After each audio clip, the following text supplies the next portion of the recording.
I stood frozen in that conference room, watching Tyler Dalton receive a standing ovation for presenting my velocity integration framework. 2 years of my life, my proprietary merger methodology, and he was claiming it as his breakthrough innovation. The CEO's nephew smiled as applause thundered around the mahogany table. Morrison Industries executives nodded approvingly. I quietly closed my laptop, gathered my materials, and said simply, "All the best." 2 days later, I discovered something that would destroy him completely. 6 months earlier, everything seemed perfect in my professional world. I was Irene Walsh, Senior Strategy Consultant at Midwest Corp, a respected mid-tier consulting firm in downtown Chicago. At 28, I had built a reputation for innovative approaches to complex business challenges. My corner office overlooked Michigan Avenue, and my client list included some of the most prestigious companies in the Midwest. The Velocity Integration Framework had become my masterpiece. I spent countless nights developing this revolutionary approach to merger execution, analyzing hundreds of failed integrations to understand what went wrong. Traditional merger processes took 18 to 24 months and had a 70% failure rate. My framework reduced integration time to 12 months while achieving an 85% success rate through 3 core components. First, the Cultural Velocity Assessment mapped organizational cultures using behavioral psychology and predictive analytics. Instead of generic culture surveys, I developed algorithms that analyzed communication patterns, decision-making hierarchies, and conflict resolution styles. This created detailed cultural DNA profiles for each organization. Second, the Process Harmonization Matrix identified redundancies and synergies before the merger announcement. Using machine learning, the system analyzed operational workflows, technology systems, and human resource structures to create seamless integration pathways. This eliminated the typical chaos of post-merger reorganization. Third, the predictive integration timeline used historical data and real-time feedback to adjust merger milestones dynamically. Traditional mergers followed rigid schedules that crumbled when unexpected challenges emerged. My framework adapted continuously, maintaining momentum while addressing obstacles. The breakthrough came during late-night sessions in my home office in Lincoln Park. I would spread financial reports across my dining table, laptop glowing as I coded algorithms and tested theories. My cat Maxwell would curl up beside stacks of merger documentation while I worked until dawn, fueled by coffee and determination. When I finally presented the framework to Midwest Corp leadership, the response exceeded my wildest expectations. CEO Margaret Dalton sat at the head of our main conference room, her silver hair perfectly styled, navy suit impeccable. She listened intently as I explained each component, occasionally asking sharp questions that demonstrated her decades of business experience. "This could revolutionize how we approach merger consulting," Margaret said after my presentation. "The potential applications are extraordinary." Beside her sat Tyler Dalton, her nephew, and recent Northwestern Business School graduate. At 25, Tyler projected confident charm, with his blonde hair, expensive suits, and easy smile. He had joined Midwest Corp 6 months earlier as a junior associate, leveraging his family connection and MBA credentials. During my presentation, Tyler asked seemingly innocent questions. "Could you clarify the technical specifications for the cultural assessment algorithms?" he inquired. "I want to understand the methodology completely." I appreciated his engagement and provided detailed explanations. When he requested clarification materials for his personal study, I willingly shared technical documentation. Tyler offered to help refine the framework's presentation materials, and I welcomed the assistance from someone with fresh perspectives. Over the following weeks, Tyler became increasingly involved in my project. He attended development meetings, reviewed documentation updates, and suggested refinements to the technical language. His enthusiasm seemed genuine, and I enjoyed mentoring a junior colleague who showed such interest in innovative consulting approaches. The framework gained internal traction quickly. Margaret selected it for our most prestigious opportunity, the Morrison-Bradley merger presentation. Morrison Industries, a manufacturing giant, planned to acquire Bradley Technologies in a $4 billion deal. They needed consulting expertise to ensure successful integration, and Midwest Corp was competing against 3 other firms for the contract. I spent weeks preparing for the presentation, refining slides and rehearsing my delivery. The framework's 3 components aligned perfectly with Morrison's needs. Their manufacturing culture would blend well with Bradley's technology focus, using my cultural velocity assessment. The process harmonization matrix would eliminate redundancies while preserving each company's core strengths. The predictive integration timeline would ensure rapid execution without losing momentum. The night before the presentation, I worked until 3 a.m. in my office, fine-tuning every detail. My framework represented everything I had learned about successful mergers, every insight gained from analyzing failures, every innovation developed through careful research. This presentation would establish my reputation as a leading merger consultant and secure Midwest Corp's position in the industry. I arrived early at Morrison Industries headquarters, a gleaming 40-story tower in the Chicago Loop. The presentation was scheduled for 9 o'clock in their executive conference room. I set up my materials carefully, tested the audio-visual equipment, and reviewed my notes one final time. Margaret arrived with Tyler and 2 other Midwest Corp consultants. Tyler carried a leather portfolio and seemed unusually energetic. "Ready for your big moment, Irene?"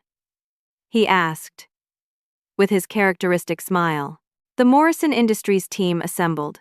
CEO James Morrison, CFO Linda Bradley, who would become president after the merger, and 6 vice presidents representing various divisions.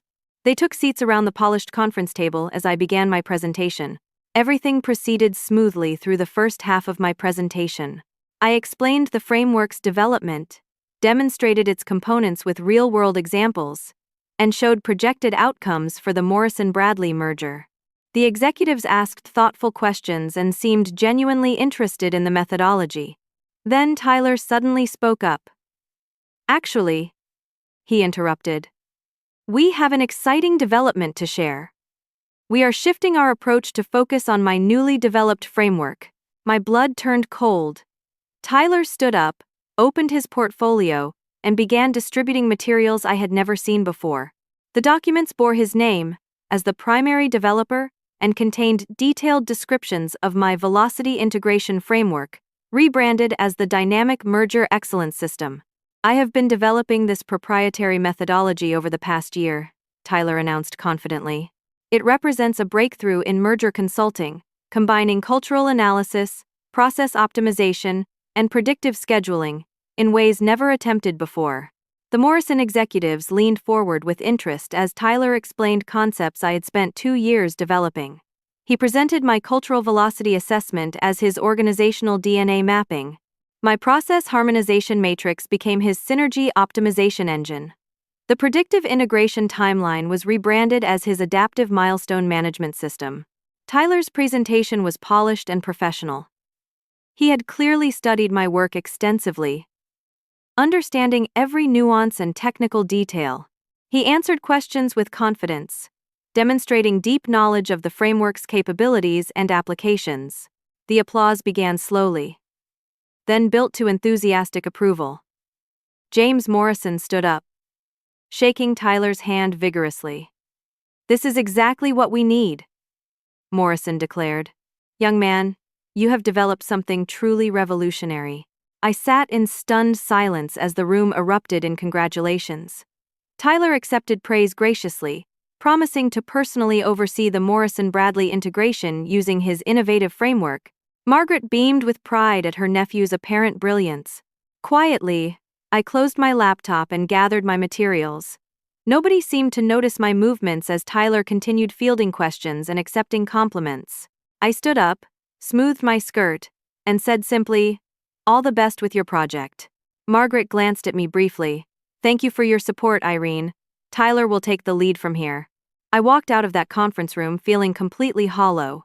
2 years of my professional life had just been stolen in front of my eyes, and nobody seemed to care or even notice. The elevator ride down 40 floors felt like descending into an abyss. 2 days later, my friend Jessica Patel called from the United States Patent and Trademark Office, where she worked as an examiner. Irene, I saw something concerning that I thought you should know about. There is a provisional patent application filed for something called the Dynamic Merger Excellence System. The applicant is Tyler Dalton. That phone call changed everything.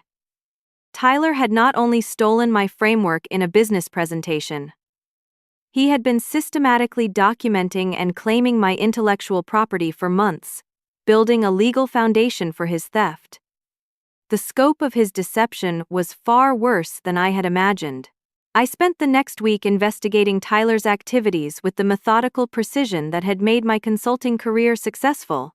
Working from my home office, I began tracking digital footprints and following paper trails that revealed a conspiracy far more extensive than simple intellectual property theft.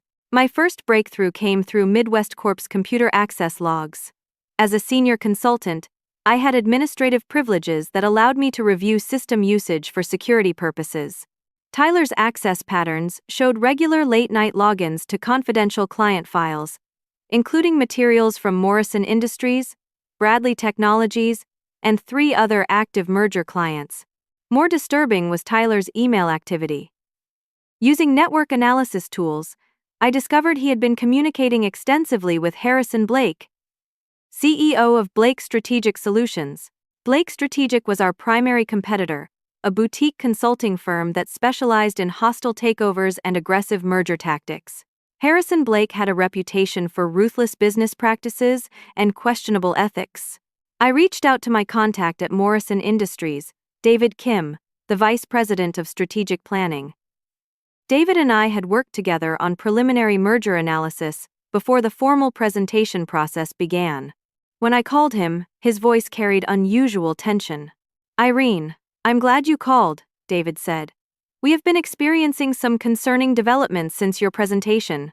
Someone has been leaking confidential details about our merger plans to the financial press. Morrison's stock price has fluctuated wildly because of these leaks. We suspect corporate espionage, but cannot identify the source." The pieces began fitting together in my mind. Tyler was not just stealing my framework.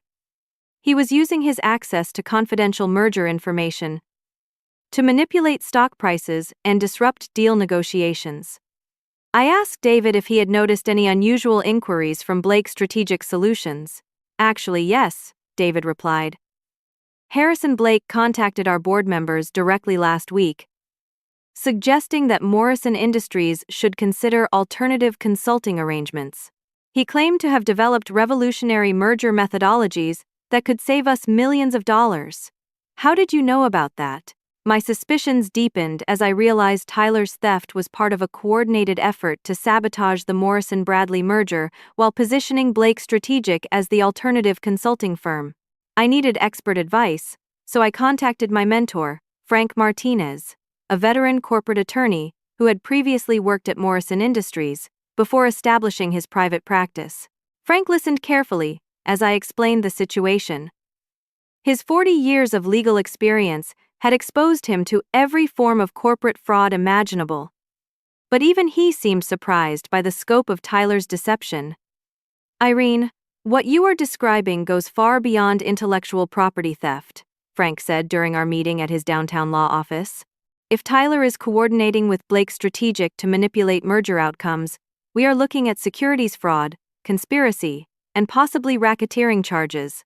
Frank's investigation revealed additional disturbing information. Blake Strategic had been positioning itself for acquisition talks with several major consulting firms, including Midwest Corp. If Tyler could sabotage enough major client relationships, Midwest Corp's valuation would plummet, making it an attractive acquisition target. "The strategy is diabolical," Frank explained.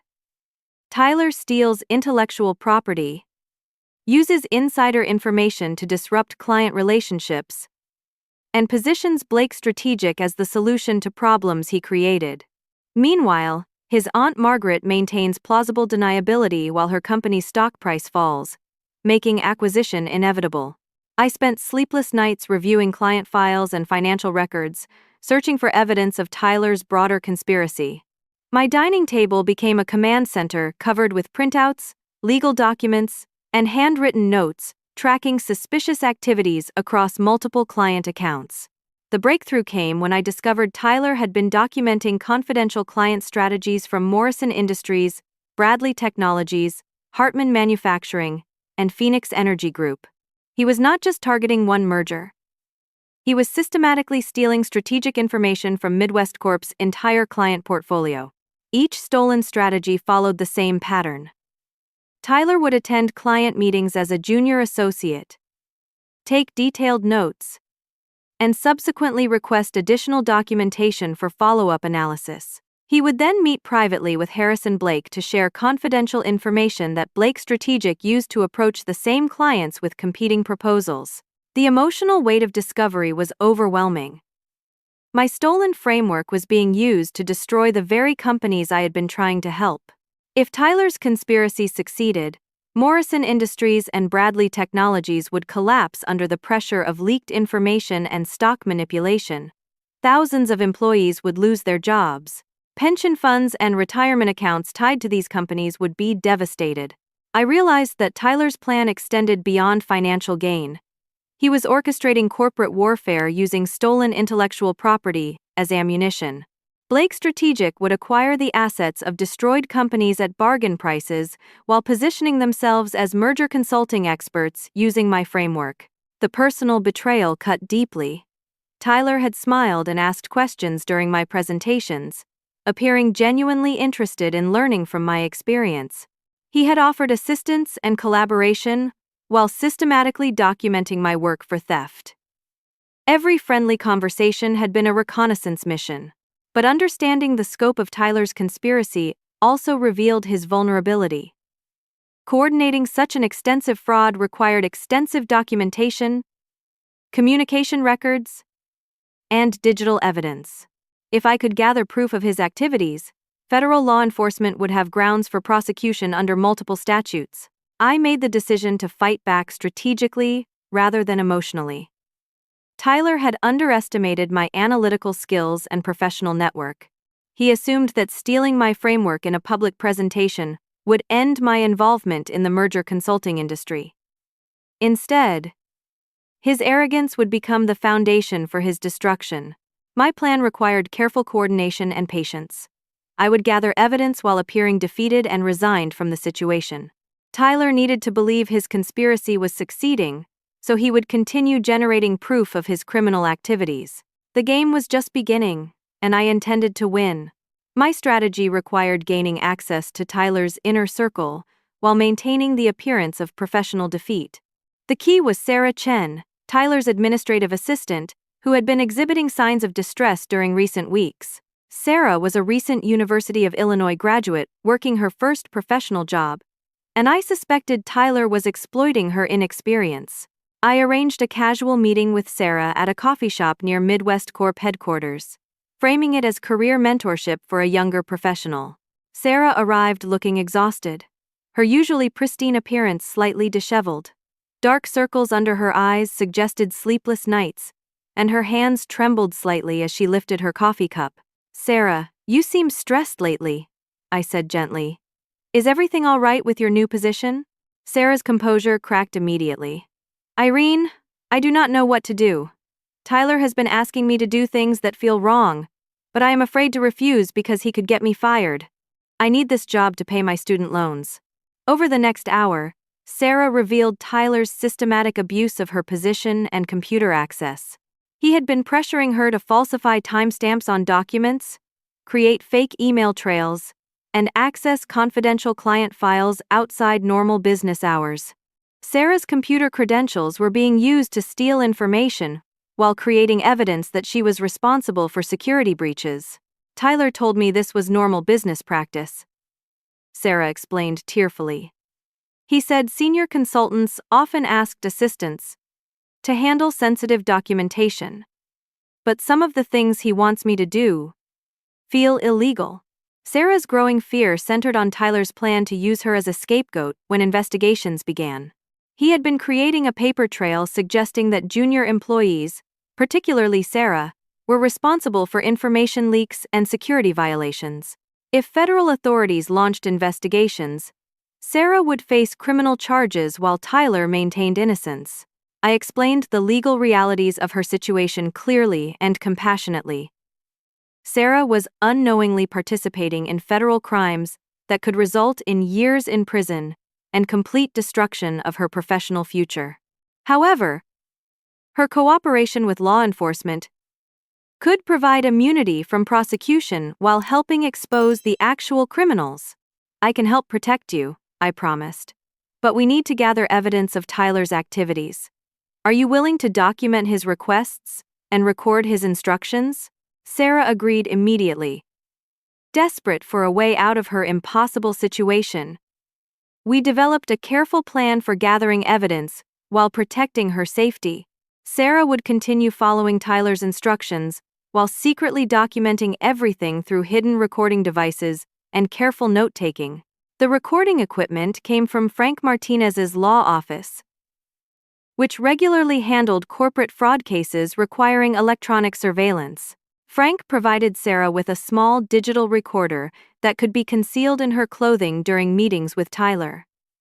The device was voice-activated and could record up to 8 hours of conversation. Our first major success came during Tyler's weekly strategy meeting the following Wednesday.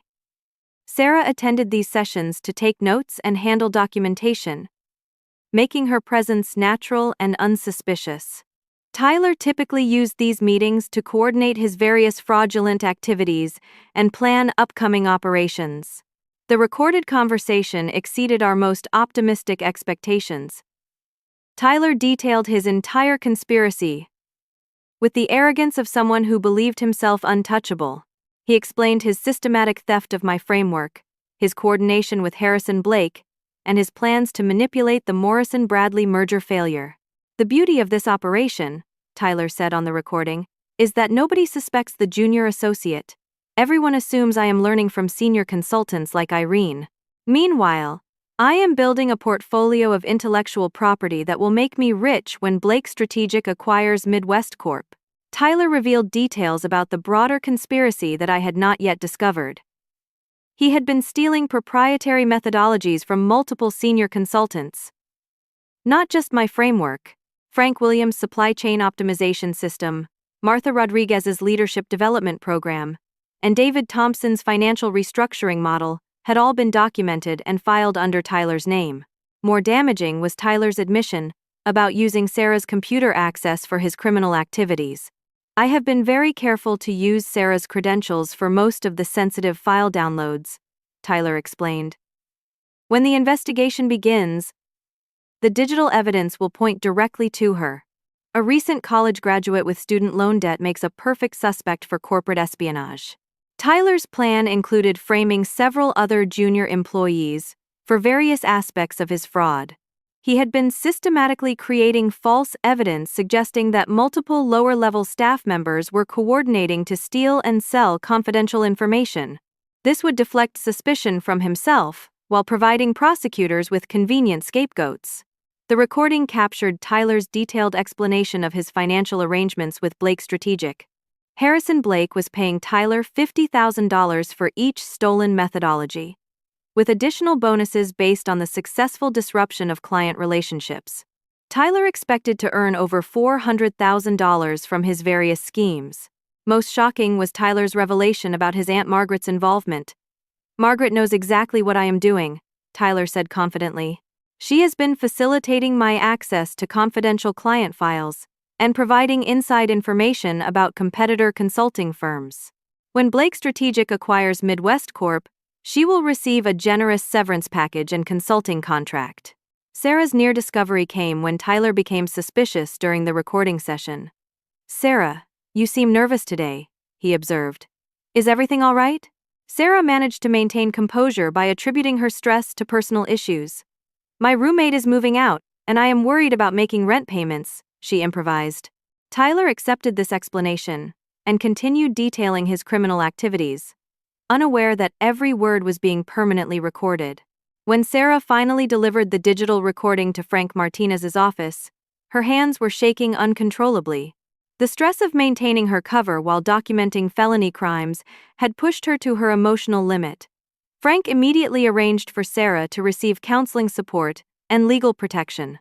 "This recording is devastating evidence," Frank told me after reviewing the audio. "Tyler has provided detailed confessions to multiple federal crimes.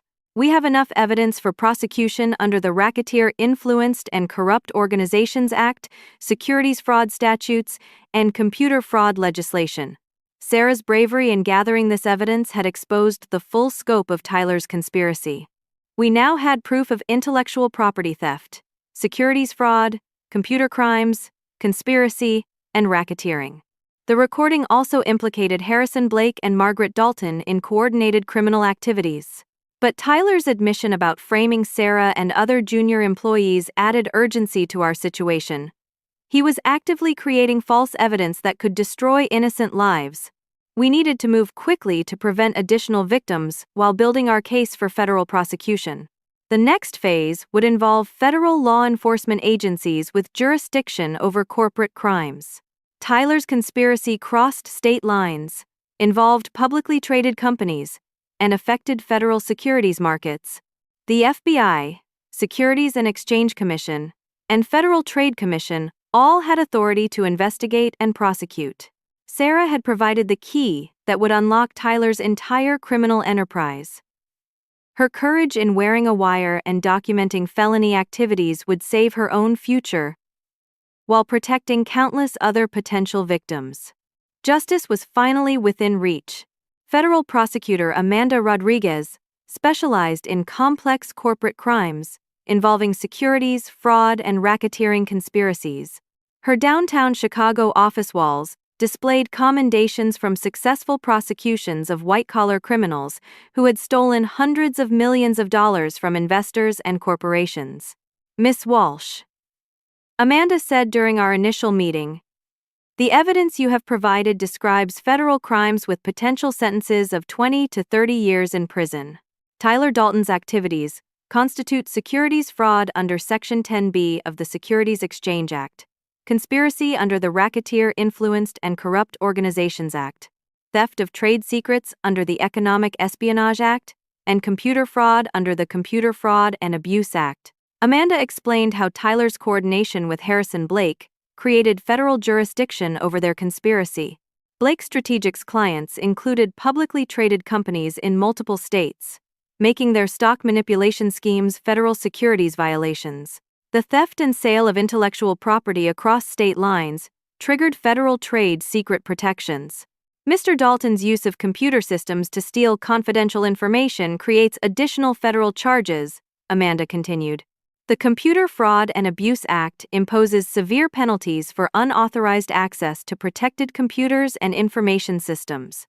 Frank Martinez coordinated our legal strategy to combine federal criminal prosecution with civil lawsuits for intellectual property theft, fraud, conspiracy, and intentional interference with business relationships. The civil cases would seek monetary damages, while the criminal charges pursued incarceration and asset forfeiture. Our evidence package included Sarah's recorded conversations, financial records documenting payments from Blake Strategic, email communications between Tyler and Harrison Blake, patent filings under false pretenses, and computer access logs showing unauthorized file downloads. Frank's legal team had spent 2 weeks organizing hundreds of pages of documentation into a comprehensive presentation for federal investigators. The morning of the FBI raid, I positioned myself across the street from Midwest Corp headquarters, watching through the windows of a coffee shop as federal agents executed search warrants. At exactly 7 o'clock, 20 agents wearing navy blue jackets with FBI identification entered the building's main lobby. Tyler arrived at his usual time, 8:15, completely unaware of the federal presence in his office building. I watched him enter the elevator, with his characteristic confident stride, expensive suit perfectly pressed, leather briefcase swinging casually. He had no idea that his criminal enterprise was being dismantled 40 floors above his head. Federal agents had coordinated simultaneous raids at Midwest Corp headquarters, Blake Strategic Solutions offices, and Tyler's Lincoln Park apartment. The search warrants authorized seizure of computers, financial records, communication devices, and any documents related to merger consulting activities. Sarah had been relocated to a safe house the previous evening to protect her from potential retaliation. Her cooperation with federal investigators was crucial for understanding Tyler's methods and identifying additional evidence of criminal activity. Amanda Rodriguez's team had promised Sarah complete immunity from prosecution in exchange for her continued cooperation. Tyler's panicked reaction came 30 minutes after the raids began. I watched through the coffee shop window as he ran from Midwest Corp headquarters toward his car, cell phone pressed to his ear. Federal wiretaps had been monitoring his communications for 48 hours, recording every conversation as evidence of ongoing criminal conspiracy. "Harrison, they are here!" Tyler shouted into his phone, unaware that federal agents were recording every word. "FBI is searching everything. We need to destroy the financial records immediately." Tyler's attempt to obstruct justice by destroying evidence created additional federal charges while providing prosecutors with recorded proof of his criminal intent. Harrison Blake's response on the wiretapped call included detailed instructions for destroying documents and hiding stolen intellectual property, further incriminating both conspirators. Margaret Dalton's attempted evidence destruction was captured on surveillance cameras installed throughout Midwest Corp headquarters. Federal agents watched as she frantically deleted computer files and shredded documents related to Tyler's activities. Her destruction of evidence occurred after service of federal search warrants, creating obvious obstruction of justice charges. Blake Strategic's emergency board meeting was monitored through financial surveillance systems that tracked unusual trading activity in merger-related stocks. The company's stock price collapsed as news of the federal investigation spread through financial markets. Investors realized that Blake Strategic's recent successes were based on stolen intellectual property and illegal market manipulation. Morrison Industries CEO James Morrison called me personally after learning about the federal investigation. "Miss Walsh, I owe you a profound apology," he said. "We were completely deceived by Tyler Dalton's presentation. Your legitimate framework is exactly what Morrison Industries needs for our merger with Bradley Technologies." James's call provided validation that my professional reputation was being restored.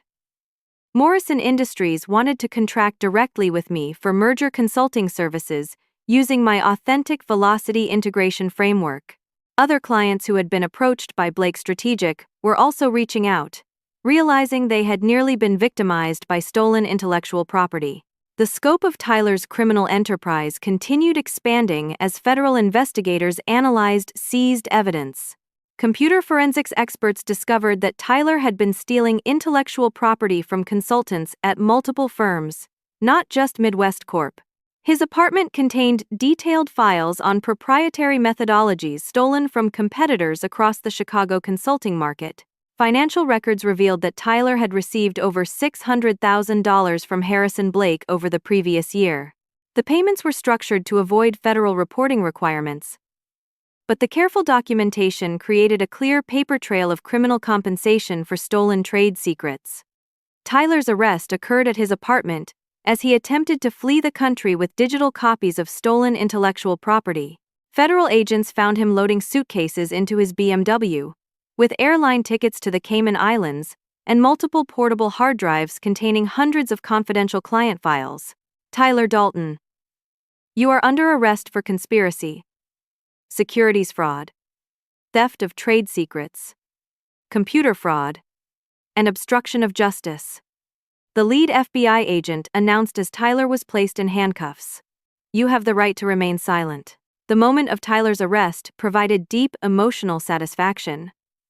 6 months of systematic theft, manipulation, and fraud had finally caught up with him.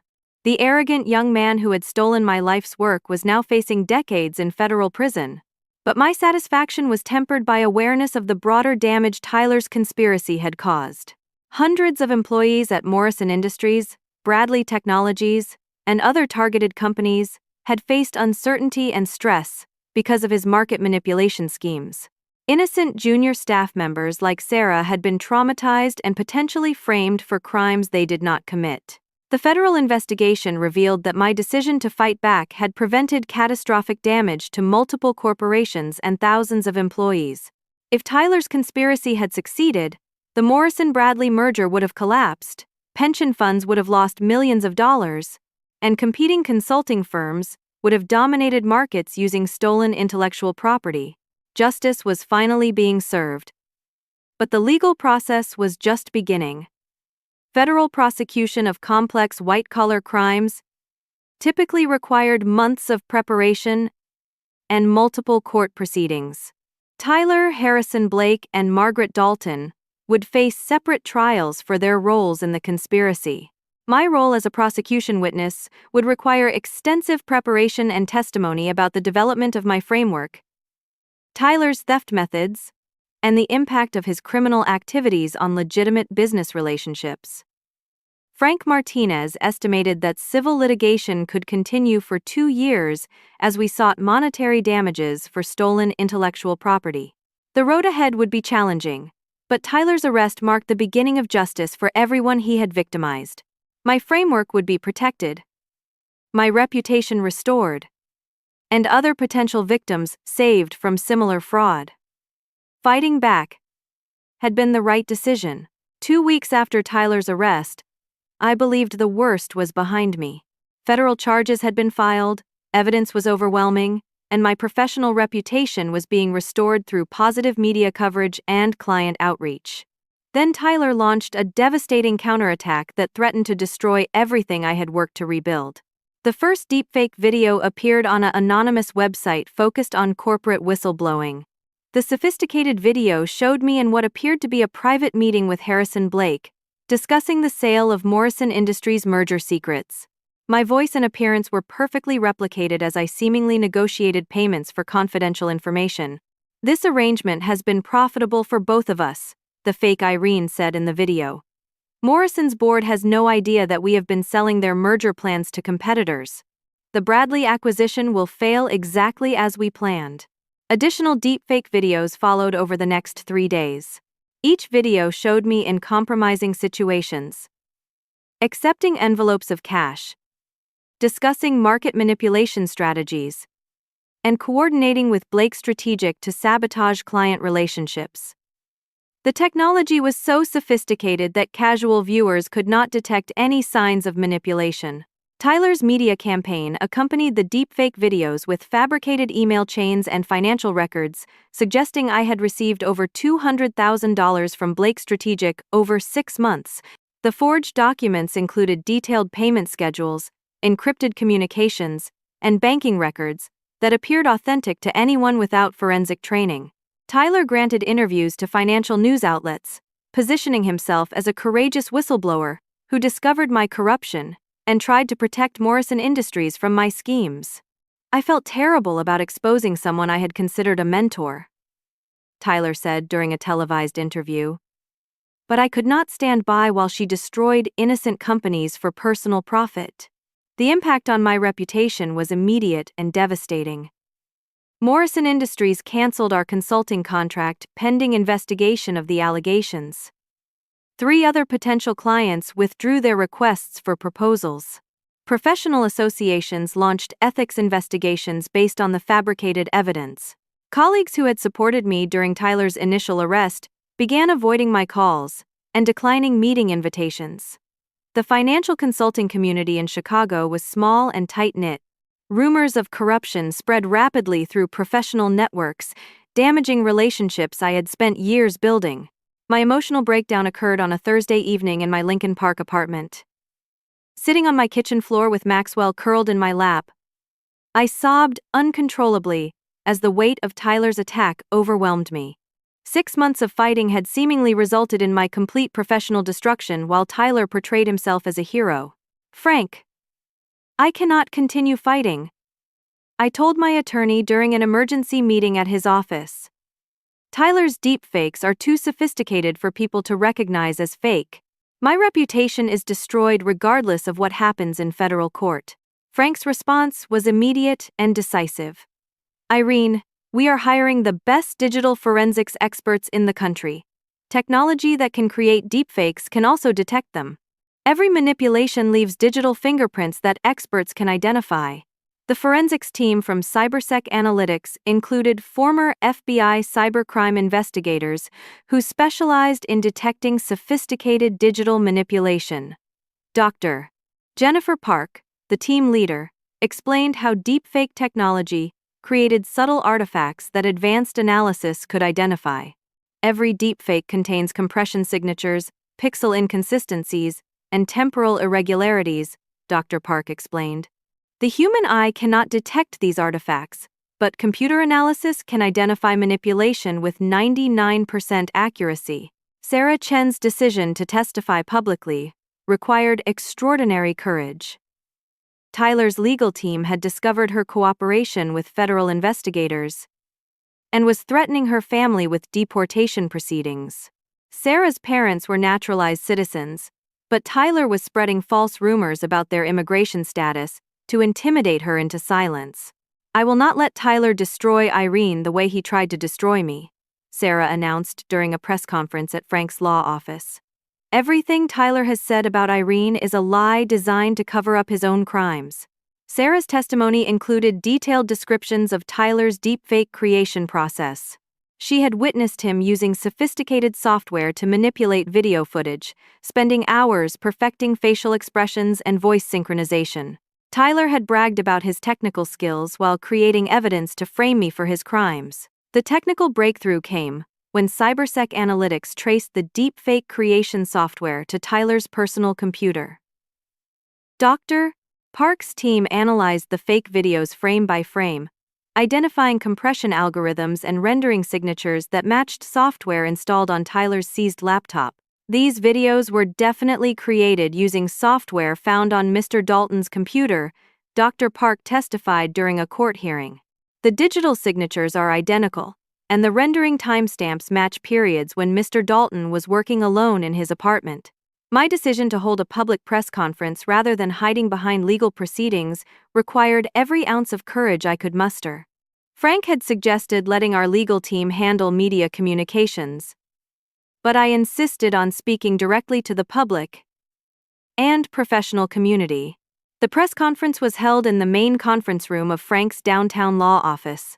Reporters from major Chicago newspapers, financial television networks, and professional publications filled the room as I approached the podium with printed copies of our forensic analysis.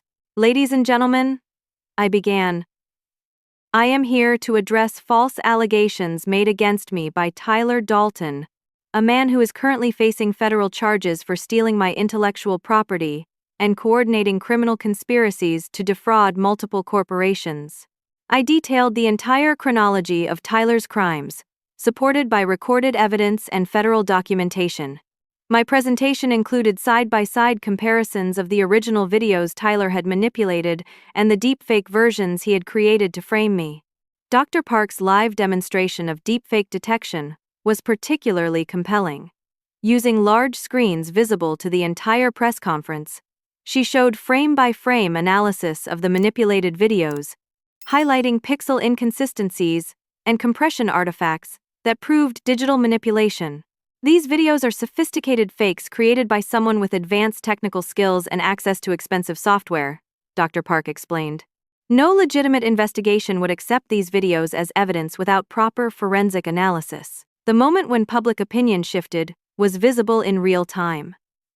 Reporters began asking sharp questions about Tyler's technical capabilities and his motivation for creating fake evidence. Several journalists who had initially covered Tyler sympathetically now expressed skepticism about his claims. Morrison Industries released a statement that afternoon supporting my vindication and announcing renewed interest in working with my consulting firm. "We are satisfied that Ms. Walsh has been the victim of an elaborate fraud designed to cover up actual criminal activity," the statement read. Tyler's credibility collapsed completely when additional evidence emerged of his deepfake creation activities. Federal investigators found draft versions of the manipulated videos on his computer, along with detailed notes about framing me for his crimes. His technical skills, initially used to steal intellectual property, had been redirected toward evidence fabrication. Professional associations quickly closed their ethics investigations after reviewing the forensic evidence of Tyler's deception. Letters of apology arrived from colleagues who had initially distanced themselves based on the false allegations. My professional network began rebuilding as people understood the sophisticated nature of Tyler's attack. The restoration of my reputation brought deep emotional relief, but also highlighted how vulnerable professionals could be to advanced digital manipulation. Tyler's deepfake attack could have permanently destroyed my career if we had not gathered sufficient resources for proper forensic analysis. Federal prosecutors announced additional charges against Tyler for evidence tampering, obstruction of justice, and attempted fraud related to his deepfake videos. Each fake video constituted a separate felony count, potentially adding decades to his prison sentence. But Tyler still had one desperate gambit remaining, and Margaret Dalton was about to play her final card in a last attempt to save her nephew and herself from complete destruction.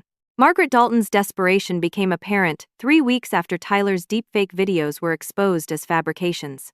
With federal prosecutors building an airtight case and her own involvement in the conspiracy becoming undeniable, Margaret decided to sacrifice her principles for one final attempt to save her nephew and her company. Her approach to federal prosecutor Amanda Rodriguez was carefully orchestrated through expensive criminal defense attorneys. Margaret offered Tyler's complete cooperation in testifying against Harrison Blake in exchange for immunity from prosecution and the dismissal of all federal charges. My nephew was manipulated by an experienced criminal, Margaret claimed during the private meeting with Amanda. Tyler is young and naive. Harrison Blake exploited his inexperience and family loyalty. Tyler is willing to testify about everything Harrison made him do. Margaret's proposal included detailed testimony about Blake Strategic's criminal operations, financial records documenting illegal payments, and insider information about other corporate espionage victims. She portrayed Tyler as a reluctant participant who could provide prosecutors with evidence to convict the real mastermind behind the conspiracy. Amanda Rodriguez listened carefully to Margaret's proposal, but remained skeptical about the credibility of someone facing multiple federal charges. Mrs. Dalton, your nephew created sophisticated evidence fabrication using deepfake technology. His actions demonstrate premeditation and criminal sophistication, not naive manipulation. Undeterred by Amanda's initial rejection, Margaret approached me directly through intermediaries. Her private attorney contacted Frank Martinez, suggesting a meeting to discuss a mutually beneficial resolution to our legal disputes. My client believes there may be room for accommodation that serves everyone's interests, the attorney explained during a phone call with Frank. Mrs. Dalton is prepared to discuss substantial financial compensation for any damages Miss Walsh may have suffered. Frank advised caution but agreed to explore Margaret's proposal. We arranged a meeting at the University Club of Chicago, an exclusive downtown establishment where Margaret maintained membership. The setting was designed to project respectability and financial stability. Margaret arrived impeccably dressed in a charcoal gray suit, her silver hair perfectly styled, projecting the image of a successful executive rather than someone facing federal racketeering charges. She ordered expensive wine and spoke with the confident manner of someone accustomed to controlling business negotiations. Irene, I want to apologize for the pain this situation has caused you, Margaret began. Tyler made serious mistakes, but he is still family. I am prepared to offer you $10 million to resolve this matter quietly and allow Tyler to rebuild his life. Margaret's proposal included a comprehensive non-disclosure agreement that would prevent me from discussing Tyler's crimes publicly or cooperating with ongoing federal investigations. In exchange for withdrawing all civil lawsuits and refusing to testify in criminal proceedings, I would receive immediate payment and guaranteed silence about the entire conspiracy. Think about what $10 million could do for your career, Margaret continued. You could establish your own consulting firm with unlimited resources. You could develop new frameworks without worrying about competition or theft. Tyler would disappear from your professional life permanently. I listened carefully to Margaret's offer while concealing the digital recording device Frank had provided for this meeting. Margaret was unknowingly confessing to attempted obstruction of justice and witness tampering, federal crimes that would add years to her eventual prison sentence. Margaret's desperation became more apparent as she detailed her knowledge of the broader conspiracy. I have been facilitating Tyler's access to confidential information, but only because Harrison Blake threatened to destroy Midwest Corp if we did not cooperate. We were victims of extortion, not willing participants in criminal conspiracy. Her attempt to rewrite history was both pathetic and infuriating. Margaret had enabled Tyler's crimes for financial gain, facilitating the theft of intellectual property and the manipulation of merger outcomes. Thousands of employees had faced uncertainty because of her participation in Blake Strategic's market manipulation schemes. Irene, you have to understand the broader implications, Margaret continued. If Tyler goes to prison and Midwest Corp collapses, hundreds of employees will lose their jobs. Pension funds and retirement accounts will be devastated. Is your desire for revenge worth destroying innocent lives?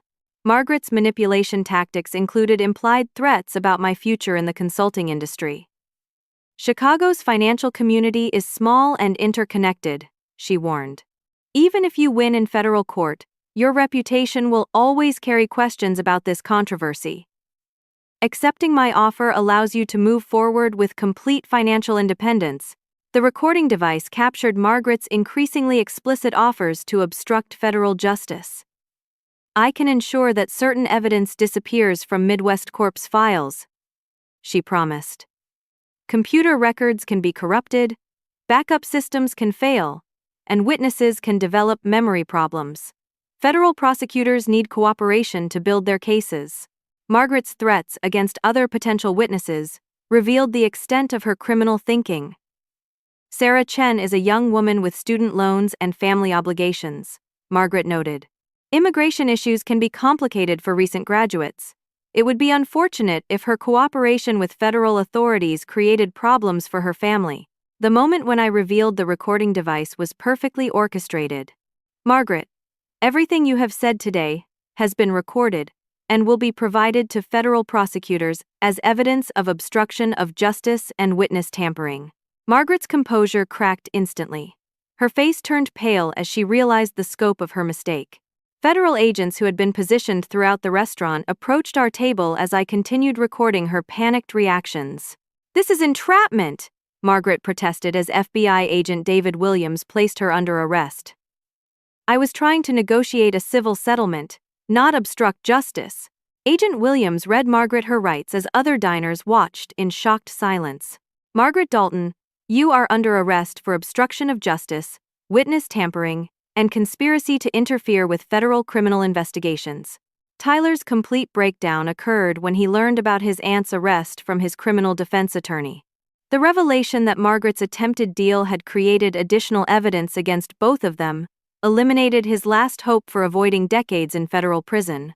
Facing overwhelming evidence and no possibility of plea negotiations, Tyler finally agreed to provide full cooperation with federal investigators. His decision to testify truthfully about the entire conspiracy came too late to earn meaningful sentence reductions, but would help prosecutors understand the full scope of the criminal enterprise. Tyler's cooperation revealed the massive scope of the conspiracy that extended far beyond what we had previously understood. Blake Strategic had been running similar operations in multiple cities, stealing intellectual property from consulting firms nationwide, and manipulating merger outcomes for profit. Harrison Blake's arrest occurred simultaneously with Margaret's, as federal agents executed warrants at Blake Strategic's offices and his personal residences in Chicago and Miami. The evidence gathered from Tyler's testimony and Margaret's recorded confessions provided prosecutors with detailed proof of a nationwide corporate espionage ring. The conspiracy had affected dozens of companies, hundreds of mergers, and caused billions of dollars in market manipulation damages. Federal prosecutors described it as one of the largest corporate espionage cases in United States history, involving systematic theft of intellectual property and securities fraud across multiple industries. My role in exposing this massive criminal enterprise had saved countless potential victims from similar fraud. Other consulting firms reached out to thank me for revealing vulnerabilities in their security systems and protecting their proprietary methodologies from theft. But the most important outcome was personal vindication. Margaret's recorded confession had eliminated any remaining questions about my innocence and Tyler's guilt.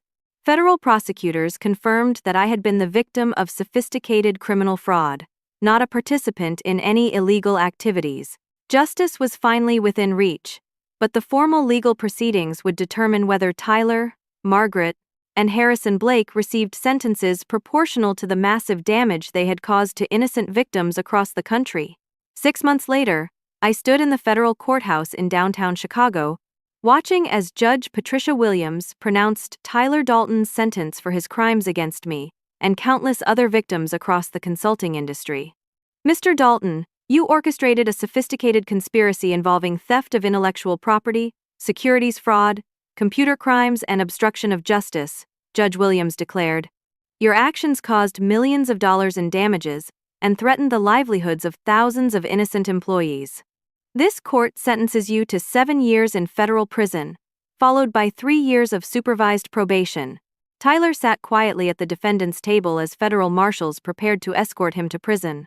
The confident young man who had stolen my framework 8 months earlier was now a convicted felon facing the complete destruction of his professional future. He would be 32 years old when released from prison, with a criminal record that would prevent employment in any financial or consulting role. Margaret Dalton received a harsher sentence reflecting her leadership role in the conspiracy and her attempt to obstruct justice. Judge Williams sentenced her to 15 years in federal prison for racketeering, conspiracy, securities fraud, and witness tampering. At 61 years old, Margaret would likely spend the remainder of her career behind bars. Mrs. Dalton, you betrayed the trust of your employees, clients, and professional colleagues, Judge Williams explained. Your position of authority made your crimes particularly egregious. You exploited your nephew's criminal activities for personal profit while attempting to frame innocent victims for your own misconduct. Harrison Blake received the harshest sentence as the ringleader of the National Corporate Espionage Network. His 20-year sentence reflected the massive scope of his criminal enterprise, which had affected consulting firms in 12 states and caused over $50 million in documented damages. Mr. Blake, you created a criminal organization dedicated to systematic theft of intellectual property and manipulation of financial markets, Judge Williams stated. Your conspiracy threatened the integrity of entire industries and caused devastating harm to innocent victims nationwide. Blake Strategic Solutions was completely dissolved as part of the federal prosecution, with its assets distributed to victim companies for restitution payments. The firm's remaining employees received assistance, finding new positions with legitimate consulting companies that underwent thorough background investigations. Midwest Corp underwent complete transformation under new leadership committed to comprehensive ethics reforms. The company's board of directors implemented strict oversight systems, mandatory ethics training, and whistleblower protections designed to prevent future criminal activities. Sarah Chen's courage in exposing Tyler's crimes was rewarded with a senior analyst position at Morrison Industries, where she worked directly with me as her mentor. Sarah's experience surviving corporate fraud made her an effective advocate for other young professionals facing workplace exploitation. Irene taught me that integrity requires courage, especially when powerful people try to silence the truth. Sarah said during her college graduation speech at the University of Illinois, "Standing up to corruption is difficult, but staying silent makes you complicit in harming innocent people." Frank Martinez established a pro bono legal clinic dedicated to helping victims of corporate intellectual property theft. The clinic provided free legal services to consultants, engineers, and other professionals whose work had been stolen by unscrupulous employers or competitors. Irene's case demonstrated how vulnerable independent professionals can be to sophisticated theft schemes, Frank explained during the clinic's opening ceremony. Our goal is ensuring that victims have access to experienced legal representation regardless of their financial resources. My new consulting firm, Integrity Strategies, specialized in ethical merger consulting with revolutionary transparency protocols designed to prevent the type of fraud that Tyler had attempted. Every client engagement included comprehensive documentation systems and independent verification processes that made theft of intellectual property virtually impossible.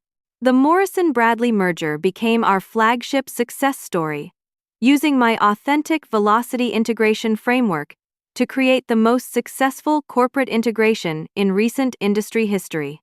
The 12-month timeline was achieved exactly as predicted, with 92% employee retention and record-breaking financial performance. Irene's framework transformed our understanding of merger consulting. Morrison Industries CEO James Morrison testified before a congressional committee investigating corporate fraud. Her emphasis on cultural integration and predictive analytics delivered results that exceeded our most optimistic projections. Our first major contract beyond Morrison-Bradley came from the United States Department of Justice, which hired Integrity Strategies to develop new frameworks for detecting corporate espionage in merger and acquisition transactions. The federal government wanted to prevent future criminals from exploiting the vulnerabilities that Tyler had discovered. My personal transformation throughout this ordeal taught me invaluable lessons about courage, integrity, and the importance of fighting for justice even when the cost seems overwhelming. The naive consultant who had trusted Tyler's friendly questions had been replaced by a fierce advocate for professional integrity. The broader impact of our case extended far beyond my personal vindication. New federal legislation protecting intellectual property in corporate settings was partially inspired by Tyler's sophisticated theft methods. The Corporate Intellectual Property Protection Act created stronger penalties for theft of proprietary business methodologies and enhanced protections for whistleblowers who expose corporate fraud.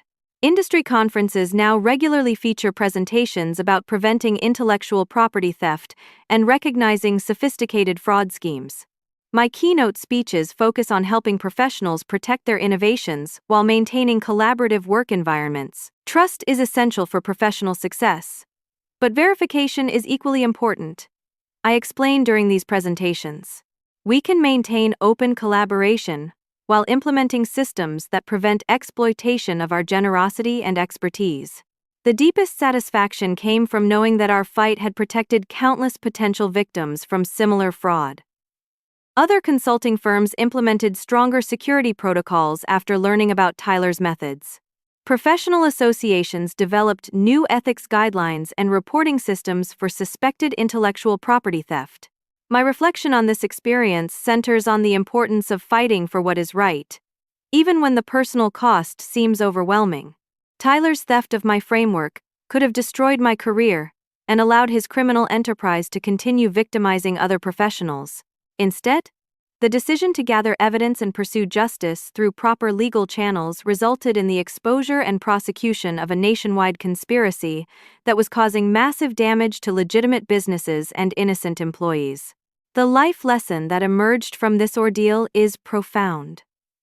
When faced with systematic corruption and exploitation, one person's courage to demand justice can transform entire industries and protect countless innocent people. Individual integrity, supported by proper legal resources and determination to fight for truth, can overcome even sophisticated criminal conspiracies. My peaceful satisfaction comes from understanding that my framework now genuinely helps companies merge successfully while protecting employee rights and fostering innovation. The velocity integration framework that Tyler stole for criminal purposes has become a force for positive change in corporate America. Every successful merger completed using my methodology represents victory over those who would exploit innovation for personal profit. My work now protects not only the companies I serve directly, but also the broader principle that intellectual property deserves protection, and creators deserve recognition for their contributions. The journey from betrayal to justice was difficult and emotionally exhausting, but it ultimately reinforced my faith in the legal system and the power of individuals to fight corruption.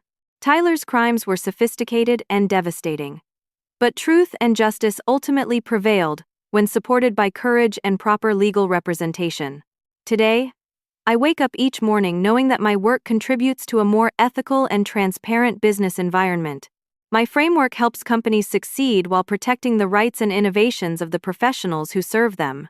That knowledge provides deep personal satisfaction and motivation to continue fighting for integrity in everything I do. Have you ever had your trust violated by someone you were trying to mentor or help? I would love to hear your thoughts on how we can protect ourselves while maintaining the collaborative spirit that makes professional success possible. Please share your experiences in the comments below. If this story resonated with you, please like this video and subscribe to our channel for more true stories about overcoming professional challenges. Share this story with colleagues who might benefit from understanding the importance of protecting intellectual property and fighting for professional integrity. Thank you for watching. And remember that your courage to stand up for what is right can make a difference not just in your own life, but in the lives of countless others who depend on your integrity and strength.